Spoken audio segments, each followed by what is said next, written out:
Right, and as we've watched this book of Numbers, one of the things we've seen all the way from chapter 12 forward, starting with Moses' family, is nothing but grumbling and complaining. Nothing but grumbling and complaining. It's like, never satisfied with what God has done. And you would think, seeing this miraculous, you're going to see manna fall, you're going to see a rock with water, that you're going to have food, you're going to have drink, nothing's going to deteriorate.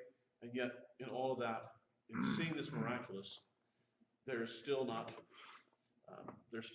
this desire to stop the complaining and to just realize that, okay, God is on our side. Let me give you an example of this, though. In just go with me to Luke chapter 16. Luke chapter 16. Let me show you this real quick, and then you can read this. I'm going to finish up here. So you can read this, the whole context of this later on. But this to me is powerful. This to me is powerful.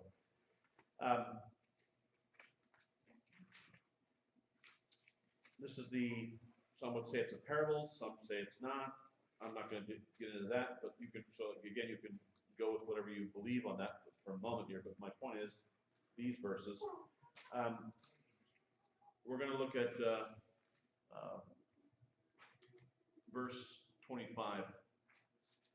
Verse 25 of Luke 16. He says, "But Abraham said, 'Son, remember that in your lifetime you received your good things, and likewise Lazarus evil things. But now he is comforted, and you are tormented. And besides all this, between us and you, there is a great gulf fixed, so that no one who want to pass from here to so those who want to pass from here to you cannot, nor can those from there pass to us.' Then he said, 'I beg you therefore, Father, that you would send him to my house, for I have 5 brothers, that he may testify to them, lest they also come to this place of torment.' Abraham said to them," now look at this, "They have Moses and the prophets. Let them hear them." And he said, "No, Father Abraham, but if one goes to them from the dead, think miraculous, they will repent." But he said to him, "If they do not hear Moses and the prophets, neither will they be persuaded, though one rise from the dead." Ouch. Ouch. And did they believe that Yeshua was who he said he was? He walked amongst them, did miracles after miracle after miracle, demonstrating that he had power over nature, demonstrating that he had power over life and death. He demonstrated in every way that he had control of the universe and that he was the living Son of God. And what did they do? They killed him. He resurrects, and he appears after his resurrection. And do they believe? Some, not most. Not most. So even if one were to resurrect from the dead, he says they have Moses and the prophets. If they won't hear them, they're not even going to hear if one rises from the dead. So sometimes the miraculous can deaden us to the realities around us.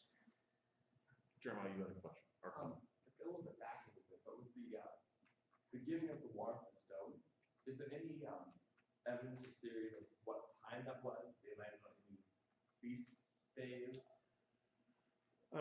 The only time frame that we're given is in Numbers 20. If you go back to Numbers 20, it does mention, I think Numbers 20 mentions it. Let me see just a second.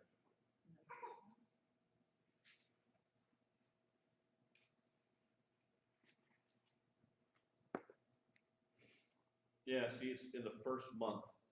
The whole congregation came to the wilderness. It's in the first month. And so I would take that to be a time reference. So maybe you could argue a Rosh Chodesh. I don't know that you'd be able to argue the specific one it was. I don't know. So that's, and then I think the only other place we're given a time reference, that's the speaking to the rock. And if you go back to Numbers, it's going to be Exodus chapter 17. I believe there's a time reference there too. Let me Let me check. I believe there is one time reference there. Yeah, you get it right here in 16. So 15 between the end of chapter 15, where you have this first instance.